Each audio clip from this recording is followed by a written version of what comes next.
upuan ko. Ayan. Masakit sa puwet. Hindi kasi ano yan sa ano ko eh. Sa ngayon, dahil binigay ni amo ang sahod ko, tingnan ko na rin yung pang foods ko. Ito yung sa food ko eh. Ito, 1,000. 1,350.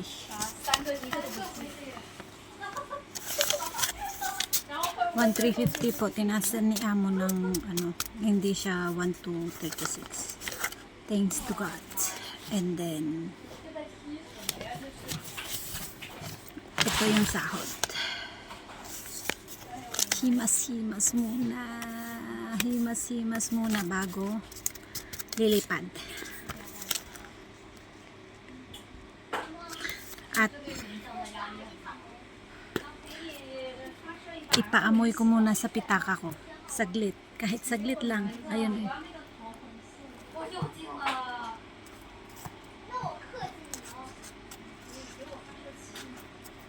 May laman pa naman ito. Pero hindi kalakihan. Yung mga ano.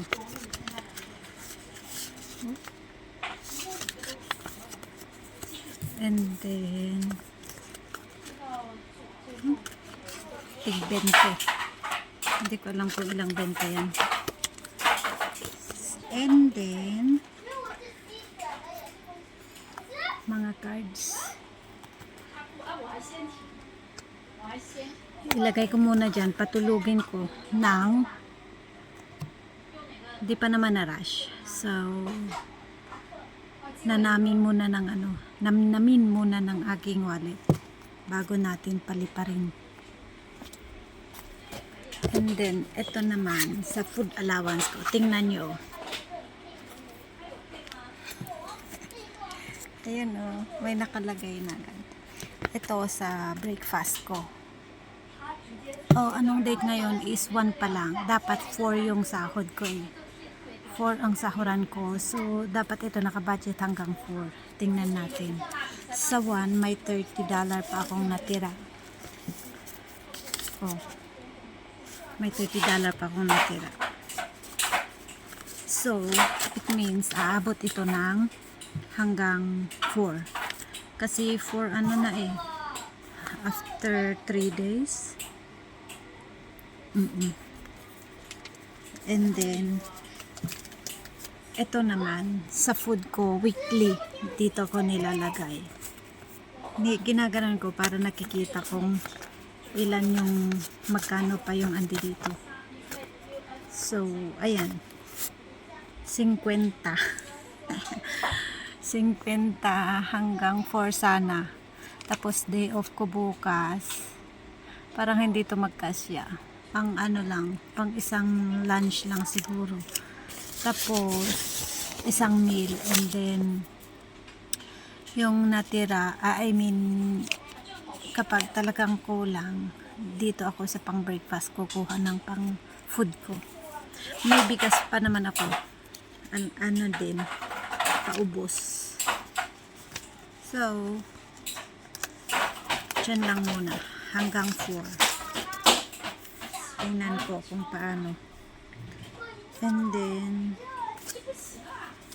dyan lang.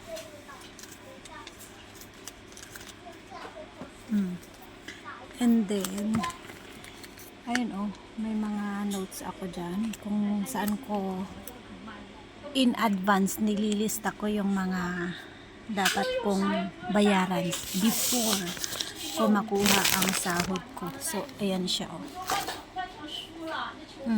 Ipon June 4 to July 4. Pero last month pala ito. So ayan din ang July 4 to August 4 ipon. Oh, anak. Ayan, ganyan siya. And then empty. Emergency fund. Empty. And then ayun, May extra ako dyan na 100. Tapos may extra pa pala ako dyan na 300. And then 400.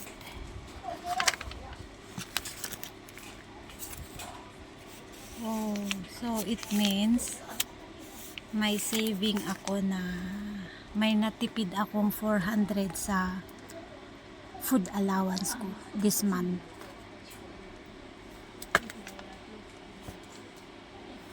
Magkasya. Diba?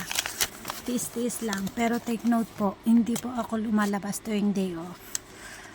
Lumalabas po ako.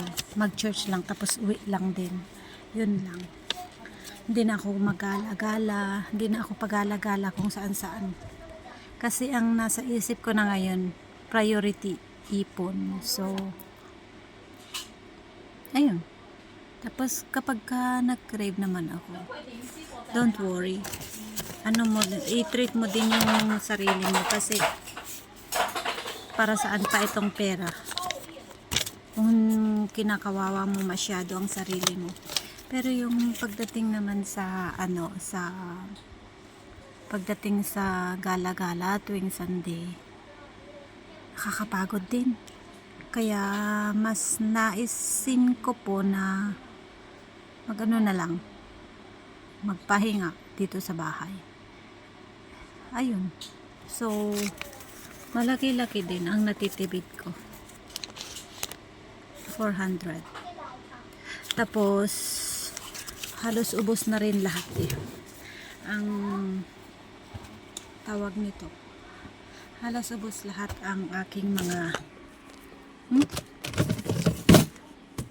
Ito yung bigas ko. Oh, ubos na. So, bukas, bibili ako. 2 months ko po yung 8 kilos. And then, ito naman, yung mga stock kong ibang Ito, yung pag may lumalabas kami dati, dito, plato, spoon, pagdiot. Oh, ayan may isa pa akong Indomie. And then, pasta. Oh my God. Inano na. Marami ng ganun, yung black. Pero ang 2028 pa naman ang expiry niya,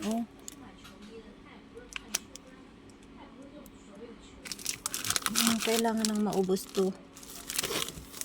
Oh my God, pati na ito is siya sticky rice flour. Kailangan ko nang lutuin. So, ayan. Kapag food allowance ka, maging wise ka lang sa pag-spend mo ng pera mo para magkasya. I-choose mo yung mas healthy foods na lang. Ako kasi gulay-gulay lang Gulay-gulay kapag nag-crave ako ng fish, ganun. Pero hindi ako ganong nag-uulam ng fish. Kasi ayoko yung tinik. And then, ang karne naman, nag-uulam ako noon. Pakunti-kunti. But most of the time, gulay lang talaga. Ayun lang. Tapos na naman ang isang buwan. Thank you, Lord. Nakasahod na rin tayo. Thank you. Yun lang. Kwentong walang kwenta. Bye-bye. Good night.